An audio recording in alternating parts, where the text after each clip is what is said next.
Well, let's bring in our business editor now, Charles Pellegrin, who's here with me. Hey, Charles. Hi, Inka. So we're staying in France because Prime Minister Bayrou is now expected to speak to the business community today. He'll be speaking at the annual forum held by the MEDEF, the country's leading employers union, at 2:30 p.m. this Thursday. The community's obviously extremely worried of the political uncertainty he created by calling for a vote of confidence on September 8th and what this means for the country's 2026 budget and the 44 billion euros savings plan he had in mind at a time when the public deficit and debt have reached record highs. Well, France 24's Juke Royer is covering that event for us, and she spoke to France's Minister for Foreign Trade, Laurent Saint-Martin, who underlined the importance of restoring public finances. Take a listen. Well, France is a country where our public deficit is too high. And what we say with our Prime Minister is that we want all political parties to agree that we need to reduce our public deficit. So what will happen the 8th of September is to answer that question. Do we have members of parliament that agree together that we need to reduce our public deficit? And after that, we'll be able to discuss a budget. But first of all, we have to agree that we have a public deficit which is way too important if we want to protect our country tomorrow again, as we did during the COVID crisis, for example, or during the inflation crisis. This is a matter of responsibility. And the Prime Minister is right when he's asking all political parties to answer that question. So within 11 days now, we will have this answer, which will be key for the next months and years for the country.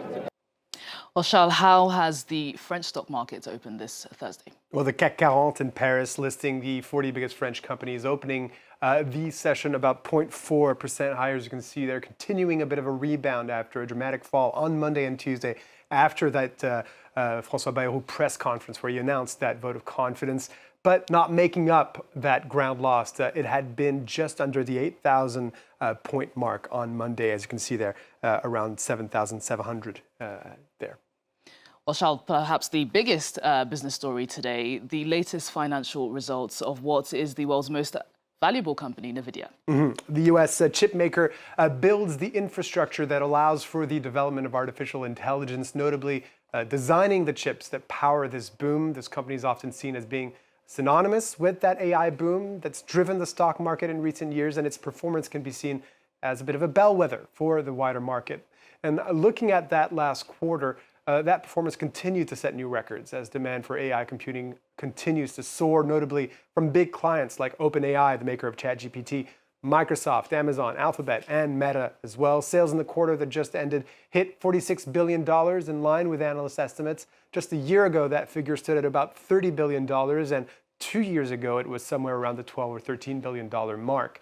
Looking ahead, next quarter, the company is forecasting $54 billion in sales. And while it's still a record, it was seen as an underwhelming forecast, fueling concerns that this AI boom could be hitting its peak. After all, companies have massively spent on AI without getting financial results for those investments yet. Well, one source of concern for Nvidia is its business in China amid in geopolitical trouble and worth about 13% of its revenue last year. AI and the chips that power it are seen as a strategic issue with national defense implications. This makes countries like the U.S. wary of how that tech could be used by rival powers like China. Nvidia has managed to keep a presence in China by designing chips that aren't top of the line, that they say won't give foreign governments a leg up when it comes to their militaries. That was the H20 chip. Back in July, after the Trump administration approved the sale of these chips, Secretary of Commerce Howard Lutnick described them as follows: "We don't sell them our best stuff, not our second best stuff, not even our third best. You want to sell the Chinese enough that their developers get addicted to the American technology stack. That's the thinking."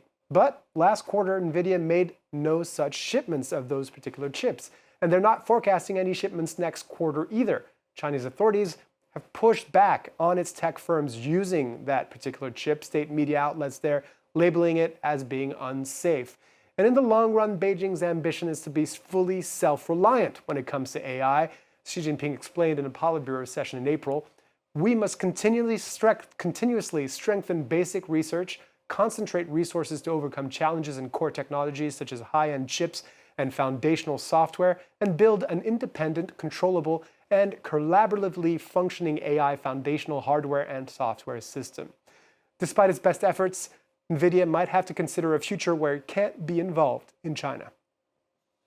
Charles, thank you so much for that shout there with the latest in the world of business.